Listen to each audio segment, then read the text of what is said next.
Hello, my name is Josh, and I'm a watchaholic. Welcome to Horology Insanity. What is up, my watch friends? So check this out. I've got a couple of red watches, but I'm actually not going to talk about these watches today. Check this out. I want to talk about the new Zelos Blacktip. It's a new release for Zelos, and it's a new make and model even. So we'll roll in some images of it here that we have. We have both the spec images. Annie Elshin was nice enough to post some real life photos of the ones that he's gotten in thus far. And you'll see that we've got a bunch of different options. He does have a Timekeepers edition, limited edition. I'm not going to talk about that one. That'll be for another day, another video. What I want to focus on right now in this video is a question that I'm actually pondering myself, but I wanted to share it with you and get your thoughts. And here's the question: should I buy a Blacktip? Now, my wife and I were discussing this, and it was actually her idea for me to do this video. And the main reason is because, like, for most folks, well, I don't know. For most folks, if you're talking about this and you maybe have a certain budget or other limitations that you've put on your hobby or your collection, maybe saying, oh, I'm only going to have 10 watches, or oh, I'm only going to have one from each brand. I know some people do that, right? They maybe only have one from a certain brand, but yeah, y'all know the insanity of my hobby. I don't have any of those limitations. We had a budget that my wife and I agreed upon for this hobby, and I've straight up blown it out of the water. But we've agreed that I'm going to get back to it one of these days. I got to right the ship, but I looked at it as, oh, I'm just collecting inventory for me to do this channel. But when it comes to the Blacktip, here's a couple of reasons why I either was or was not interested in buying these. And some of these might carry forward from what I had discussed in my Skyraider V2 release video. I did not get a Skyraider, and that might be shocking to some of you. I almost bought the blue meteorite. Had I have gotten one, and I still may end up getting that one, like on the secondary market. But had I gotten one, that's the one that I wanted to get. But I looked around at the variants and at my collection. I need to do a state of collection video on my Zelos. Man, I've got like almost 40 Zelos now in my collection, right? Like it's a lot.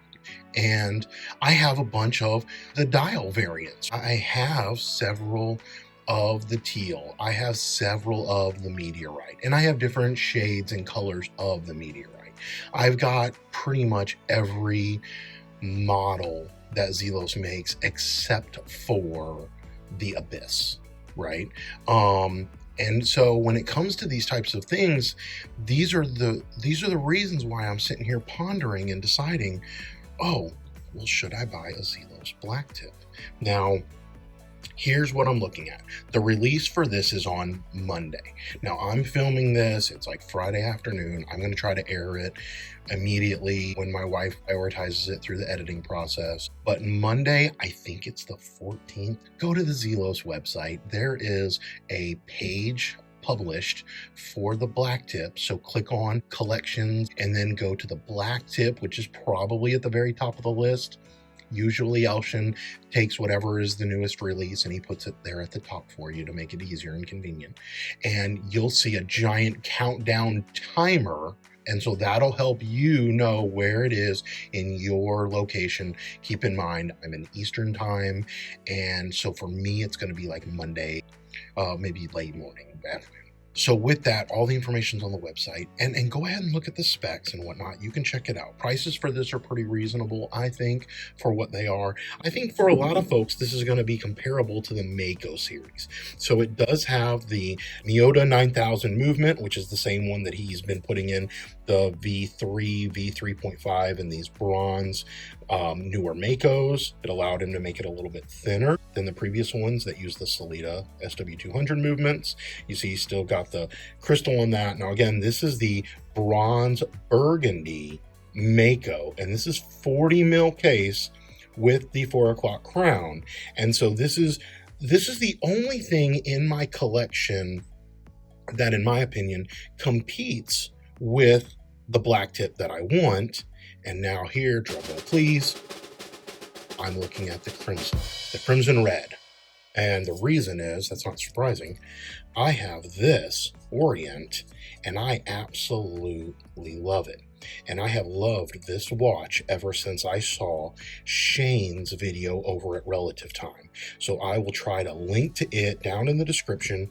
But Shane's actually done, or I guess, featured this in several different videos, but I'll link to his primary review of this.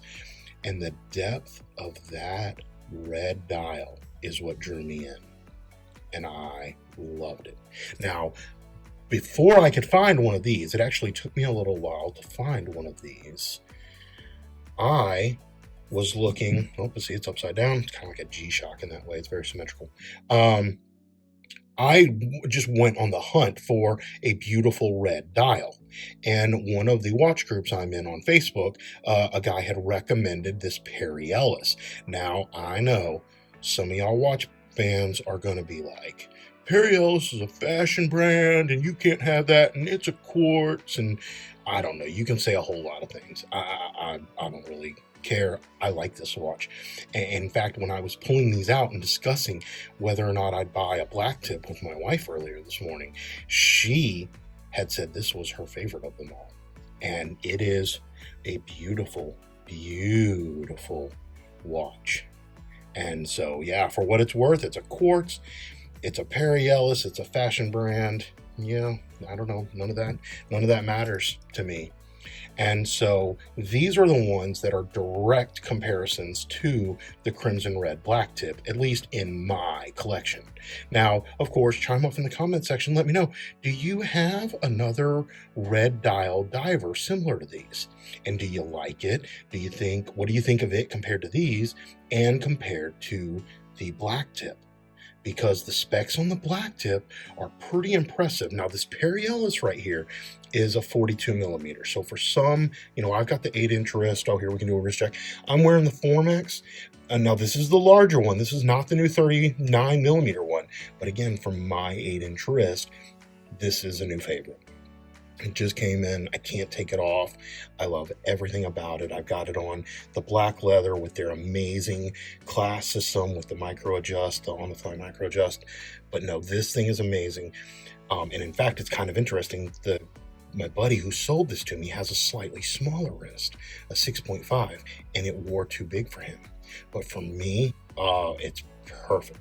So yeah, but check out, for anybody interested in the Formex, they're coming out with a 39 mil.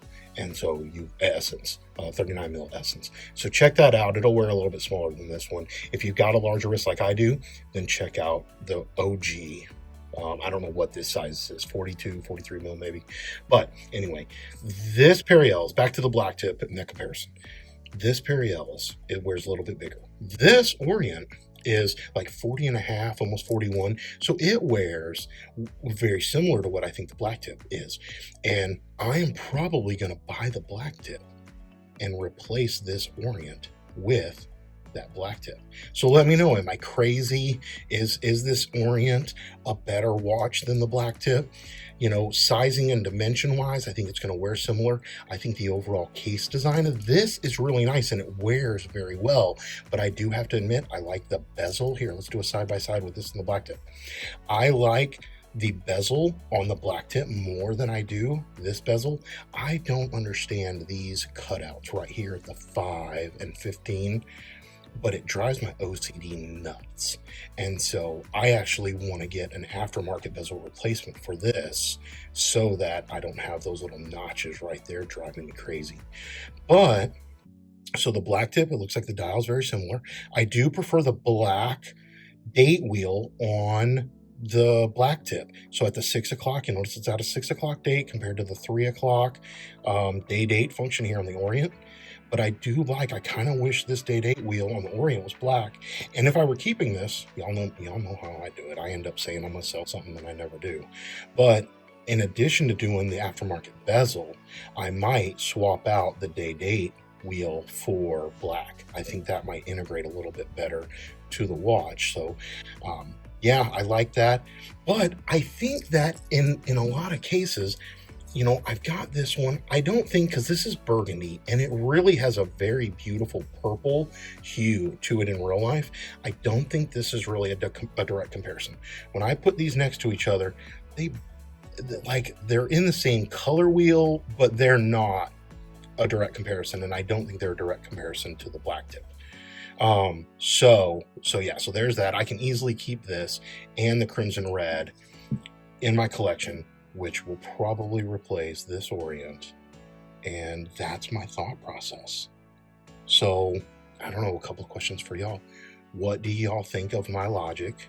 I'm trying to think through, how do I curate my collection a little bit better?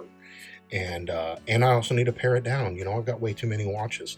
And so it's really finding the ones that I want most, and then letting that be the one for that category. That's what I'm hoping for. And I think that the Zelos Blacktip, Zelos is my favorite brand, right, of watch. I think that it might take this Orient out. And then, of course, I can sell this Orient. I can pay it forward to somebody else. I think they're a little hard to get. I had a hard time finding one. So if somebody's looking for one, right, this might be an opportunity for somebody. My email is down in the description, so just feel free to reach out via email, and we can keep in touch. I think that's it, though. But yeah, what do you think? What do you think of the Blacktip in general? I think it's going to wear like a larger version of the Horizons. The case shape and size really remind me of the Horizon case. Now, the Horizon is a little small, and it wears even smaller because of its bezel design. And I don't think I'm going to have that with the Blacktip. Well, one, I think the case alone is 41 millimeter, and the bezel isn't the smaller 39 mil size. In fact, I think if you do a side shot, it actually protrudes a little bit up, kind of like the Squale bezels do. And so, yeah, so I think on wrist, it's going to definitely have a good size for me in my 8-inch wrist. But what do you think? What color variants are you looking at? I ain't gonna lie, the Timekeepers looks good, but I have other forged carbon that I would prefer, specifically the titanium 42 millimeter forged carbon. That's my keeper for that like category. So I'm hoping that I might be able to get one of those or borrow it into the channel so that I can film them all side by side. But the other one that piqued my interest was that desert sand, but I'm curious of legibility on it, and I'm not sure that I would ever wear it. My wife says it looks like old man pants, but maybe I just ruined it for everybody out there. If you look at that now and you see old man pants, when you look at that desert sand one, and you can no longer unsee that, and if that ruins it, then I apologize for that. Blame my wife. Anyway, yeah, that's where we're at. Zelos Blacktip. Are you getting one? Do you think I'm smart in my choices of getting that red one? And what do you think of this Orient? Yeah, all right, y'all. With that, please remember what really matters, and that's not watches. Keep the insanity sane.